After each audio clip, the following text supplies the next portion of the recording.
Hey everyone, welcome to Locked On Lakers for Thursday. Brian Kamenetsky and Andy Kamenetsky, the Lakers brain trust has met, and we've learned a lot about how the offense is going to run and which players are going to be featured, and is Russell Westbrook going to be here, and what kind of discipline Darvin Ham's got in store. All of it coming up next on Locked On Lakers.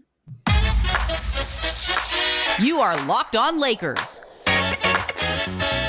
your daily Los Angeles Lakers podcast. Part of the Locked On Podcast Network, your team every day.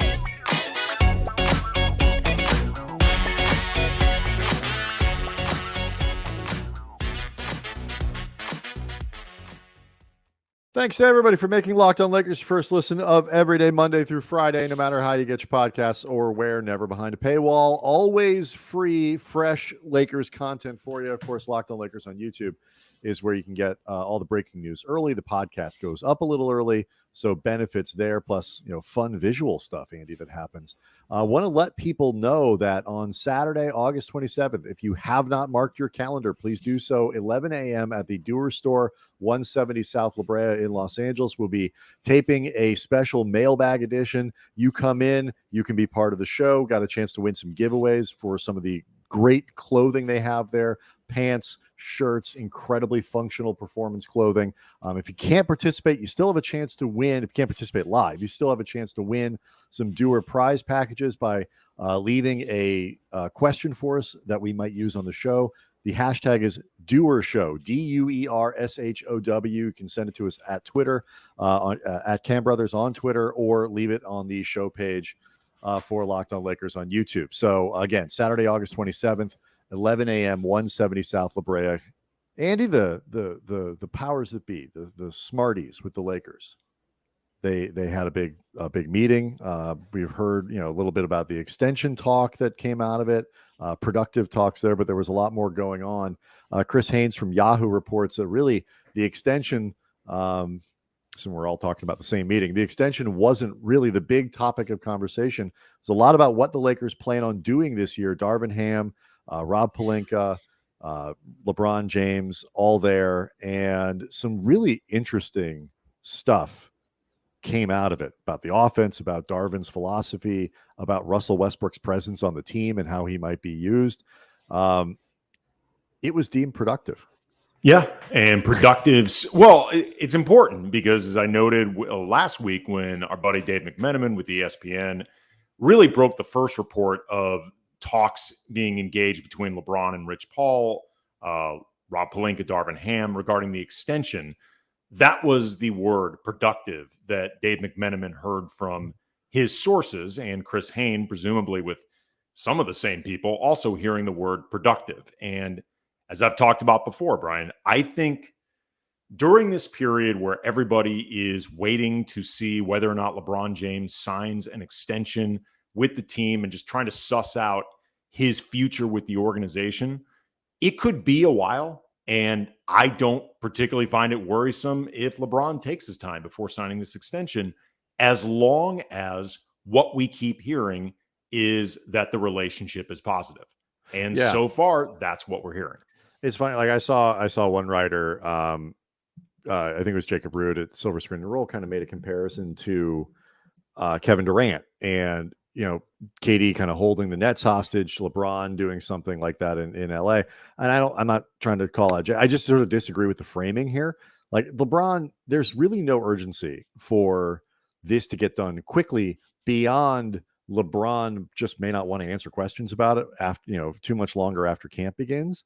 But the tone, like you say, is super duper important in terms of how people are talking about the relationship, whether there are reports of real frustration with the direction of the team, how it's being run, how it's being operated and stuff like that. Until you hear that, I don't see a lot to worry about. There were 3 or 4 things that jumped out at me about this report from Chris. The first is probably the most basic. He says that everyone is aligned on a common vision to see how the roster works, how things shake out before making moves. That is a Russell Westbrook reference. I think we could all agree.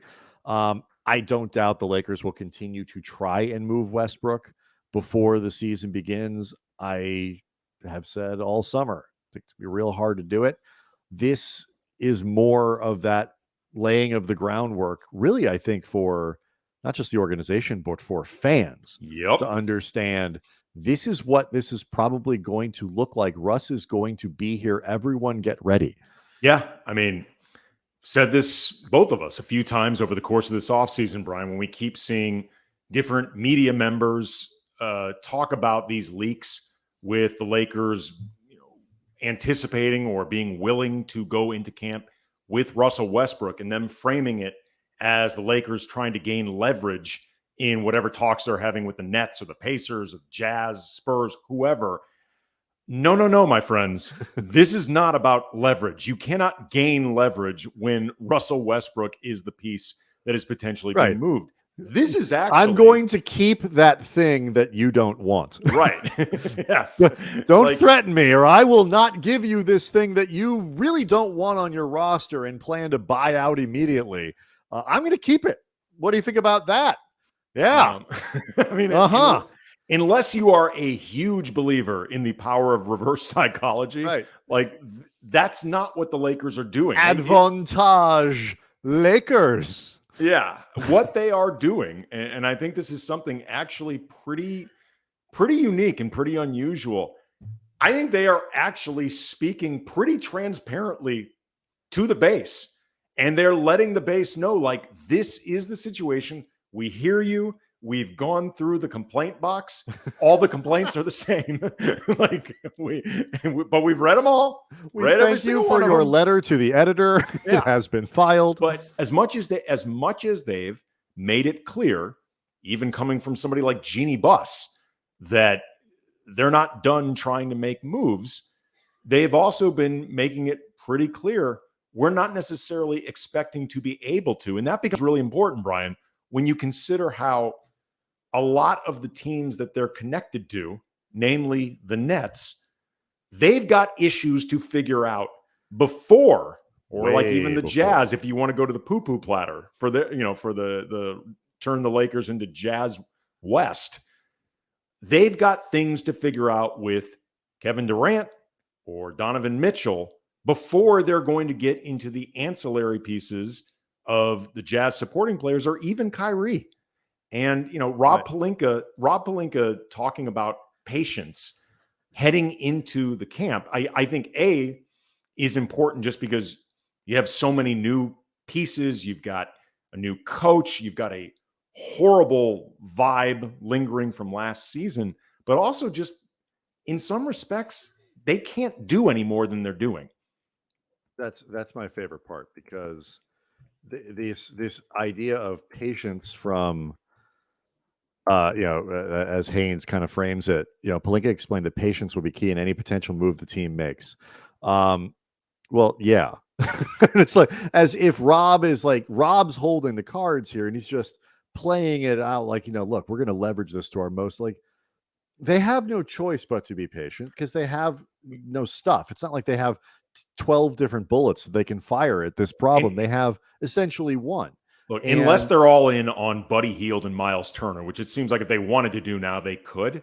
They kind of have no choice but to be patient. Right. And there's no rush on a Buddy Hield, Miles Turner deal until somebody else is trying to take those guys. And the chatter from people who follow the markets, and in August tends to be a pretty quiet month for this sort of thing. But like maybe that cranks up a little bit before training camp. And like you said before, Andy, any of this stuff that starts to get more live, yeah, well, that'll change the urgency. And I'm sure Pelinka's, patience will, what defines patience will change. The willingness perhaps to throw in the second round pick will change.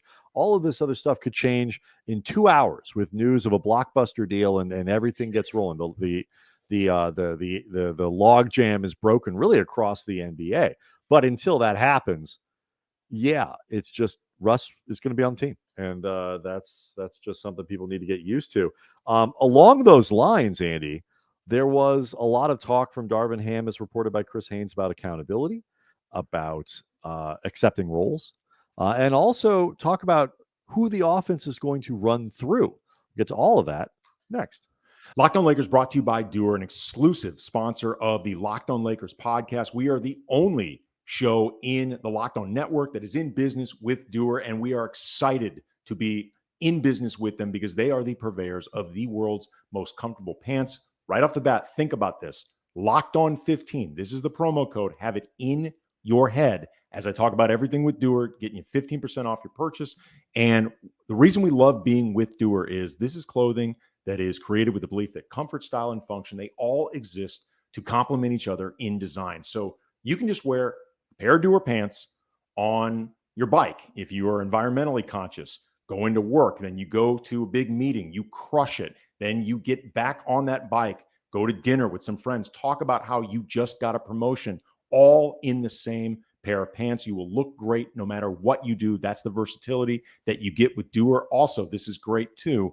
95% natural fibers are used to make Doer. So unlike most conventional performance clothing, which uses primarily oil-based synthetic, Doer clothing is actually good for the planet. And look, not to get on a soapbox, but the earth needs all the help it can get. So drop by the store in LA, 170 South La Brea Avenue in Mid-City, or order online, shopdoer.com. Either way, use the exclusive code for our listeners, Locked On 15, to get 15% off. Again, Locked On 15. That's 15% off your purchase at Doer, DUER.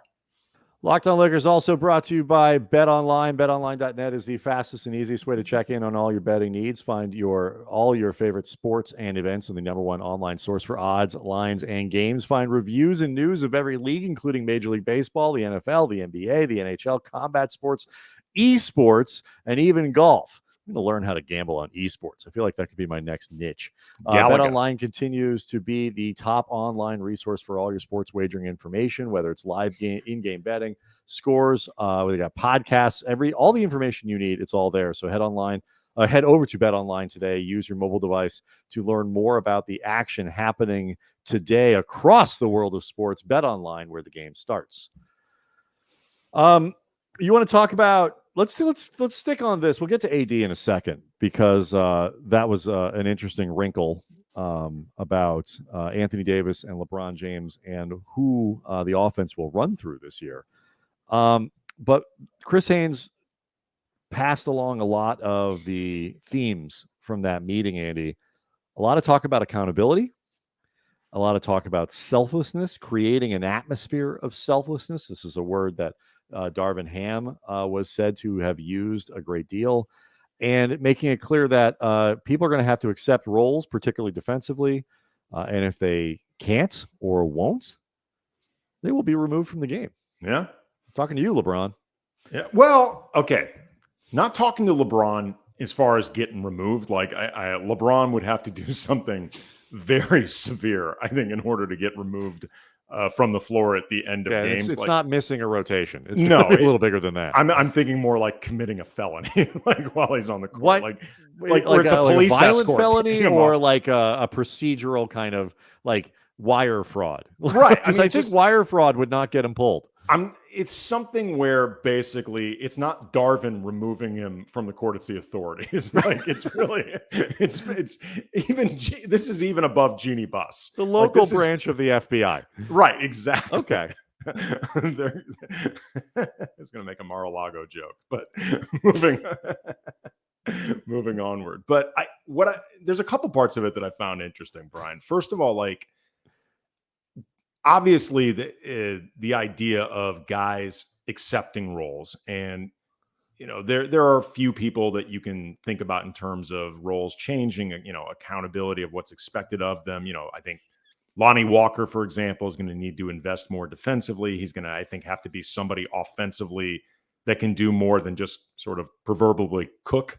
THT on both sides of the ball, I think, is going to need to pay more attention and just, develop less tunnel vision.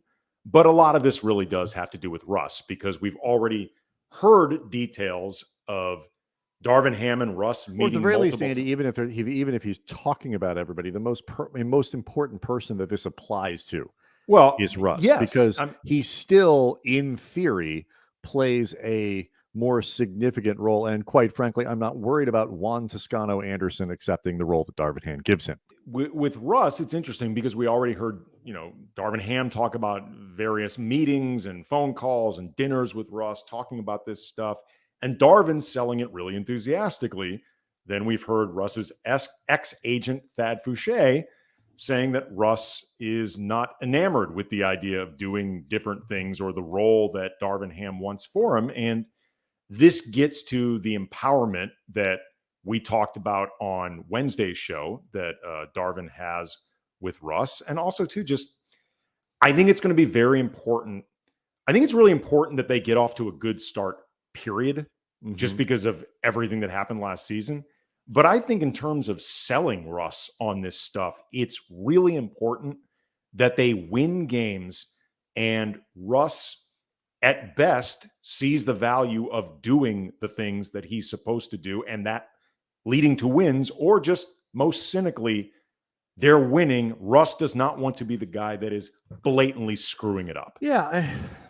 These guys, the first 15 games are going to be real critical. If they're, hanging around 500, cool, a little above it, even better.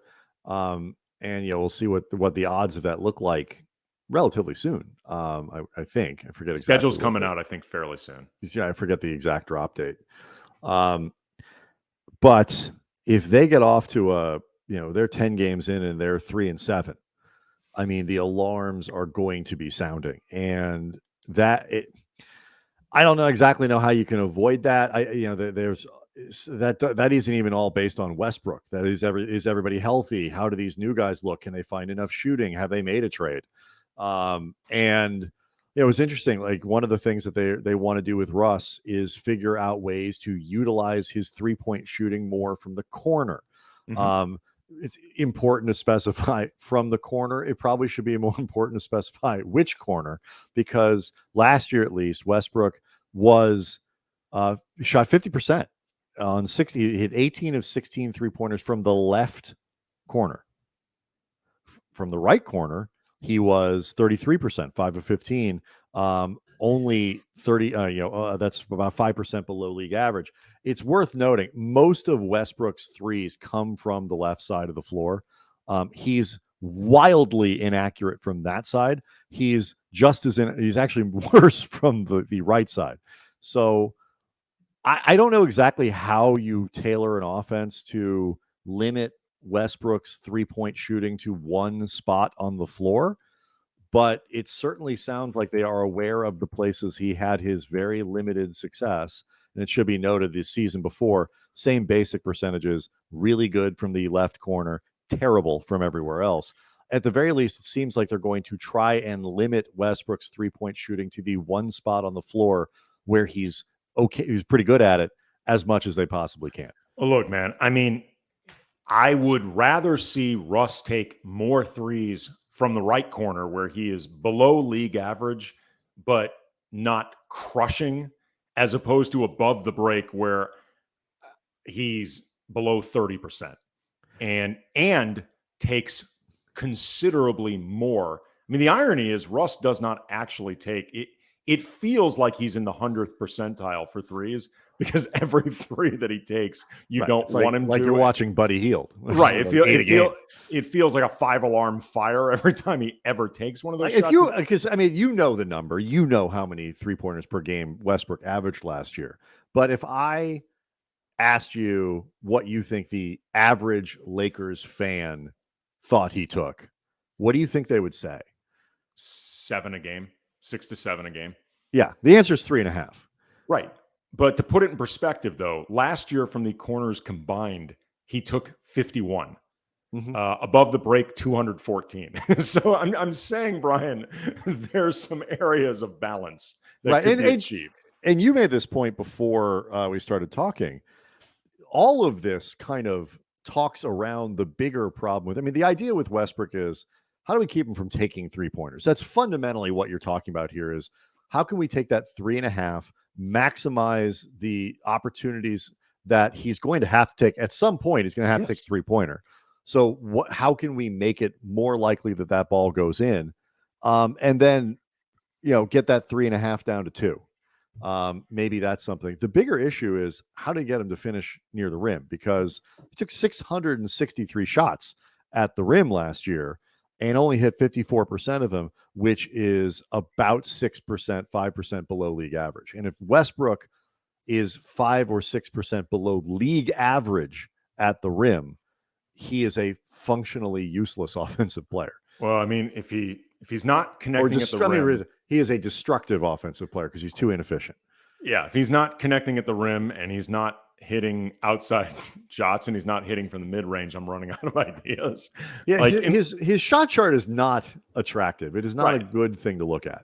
But again, I think a lot of this is going to be, it's been talked about before, Russ buying into doing things that aren't him directly controlling the offense, things like screening, things like cutting. If he's going to take threes, try to take the best possible threes, relatively speaking. Again, he's not great from the right corner, but I will take him taking right corner threes above the break every damn day of the week. It's all relative. None of it is ideal, but you're trying to come up with the best version of problematic. You know what I mean? Like, if you can get a better version across the board of what you saw from Russ last year, even if it still does not fit great, and even if it's going to be irritating at times, combined with LeBron playing more, healthier, AD playing more, healthier, Kendrick Nunn, an actual player, THT actually progressing, the problems with Russ will still be there, but they will be less magnified. Russ was not the only problem on this team last season. No. It's just he bears such a large portion of it because he is such he is both a massive presence on the team and also the reason that they don't have more depth. So we'll see. And we still plan on talking about possibilities like guys like Austin Reeves and can his 3-point percentage improve? Can somebody like Troy Brown break through? Is Lonnie Walker, who has not, been a good 3-point shooter, as his volume goes up, can that change? Like there is a list of things that can happen for the Lakers to finish better than we would expect. I don't think we're going to get to it today, but ESPN's forecast for win totals, which are not out of line at all for anything that I've seen, for people who are making these early August forecasts. There are routes for them to be better than people expect. But they have, so a lot of it really does come to Westbrook. And if Westbrook can be better or more neutral, it makes a huge difference. One path, Andy, that they have is trying to figure out how to maximize their superstars.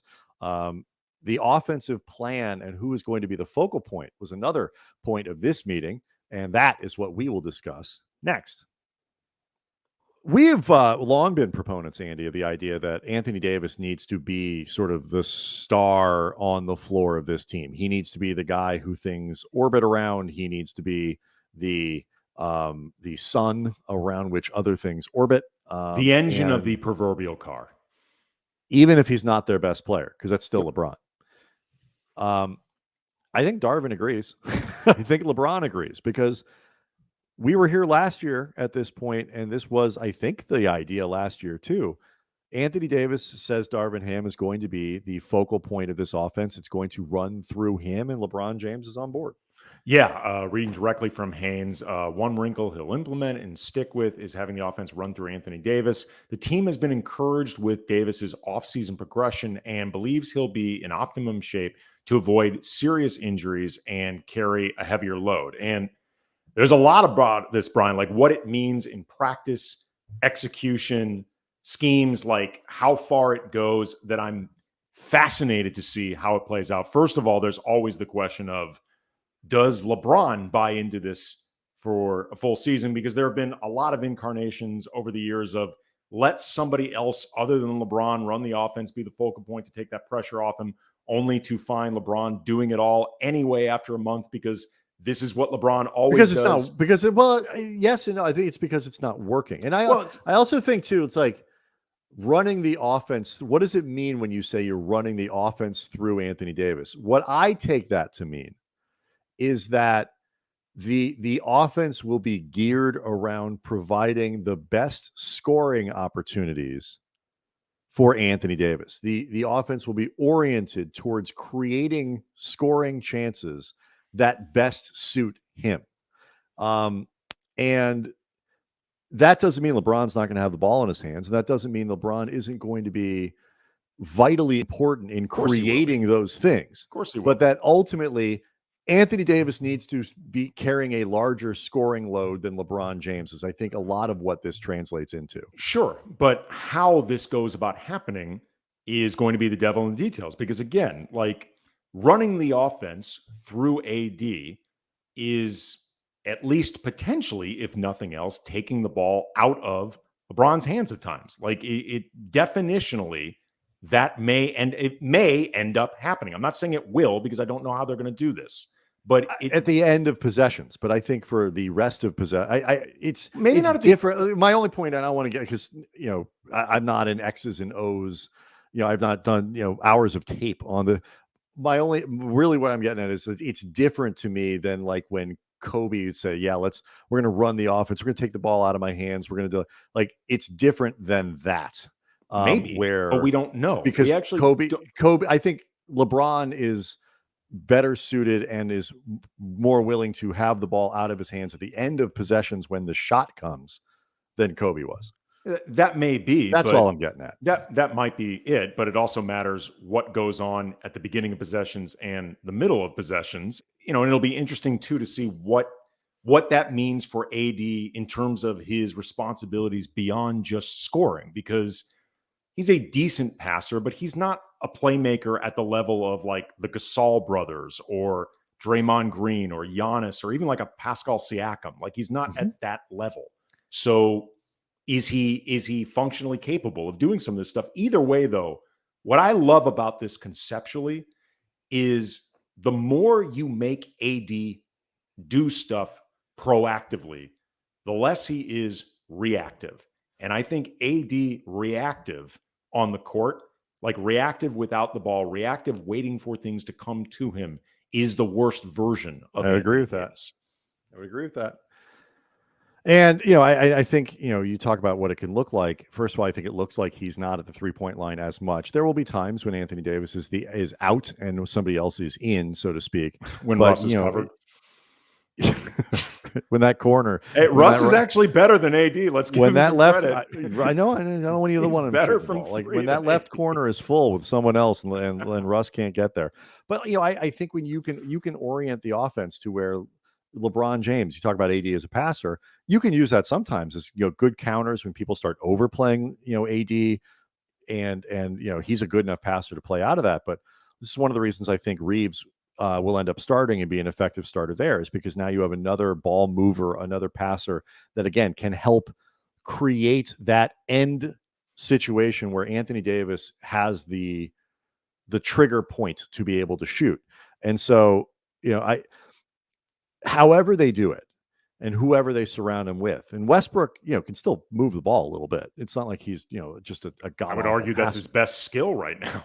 So if you can surround Anthony Davis with passers and, like you say, put him in a position where he is proactively working to be the finishing point consistently in the offense, I think you're going to get the most out of him. I think that will be the thing that activates him most on defense. I think it is all this stuff. And it's like, it's distressing to hear them say he's, going to be in better shape and more physically capable to carry a heavier load and all that kind of stuff, because it's a reminder just of how thin this team really is and how much this idea of taking weight away from LeBron, taking weight away from Anthony Davis and all that stuff to keep them healthy throughout there is not going well.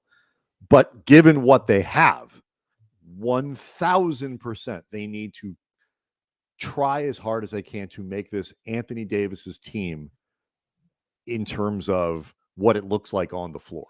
Yeah, and the last thing I would say on this before we go is just with increased responsibilities for AD offensively and him becoming more of that focal point, there at least comes the possibility of LeBron being able to conserve more energy defensively. And when you talk about everybody, to use it defensively. Yes. And for everybody buying in the way Darvin Ham talked about this, and this is something you and I've talked about a lot, Brian, over the course of last season and this offseason, there are justifiable reasons that LeBron cannot bring it on both ends the way he has in his peak, just with the responsibility he's carried and the mileage and like what he's been doing is unprecedented. That said, though, there is a trickle-down effect from LeBron not being where he needs to be defensively as much as you need him to be, especially when he's somebody that is going to be on the court as much as him. Yeah. So, some of this may come down to Darvin scheming ways to lessen that load for LeBron, offset it or whatever. But another way may be if AD is tangibly picking up more of that load offensively, it may allow LeBron to conserve more on the other end. And it's important because he's still the most important player on this team, if nothing else, as a leader. And it makes it that much easier for everybody else to buy in when he's doing it. We don't have to dive into the specifics, but this is one place where you hope that compared to last year, adding younger legs, adding Troy Brown, adding, Toscano Anderson, a healthy Kendrick Nunn, and all that stuff will at least allow them to be set up better to play defensively and support guys like LeBron as well. So, all right, Locked On Lakers on YouTube is where you go to get the show and see all the fun. Reminder, on August 27th, 11 a.m., if you are in LA, 170 South La Brea, come be a part of the show. We're taping at the Doer Store. If you can't make there in person, hashtag Doer Show, DUERSHOW. You leave questions for us, whether on YouTube or on the our Twitter handle at Cam Brothers. However you can get us the question, that will enter you into the competition to get a couple giveaways, some prize packages from Doer that you will certainly love.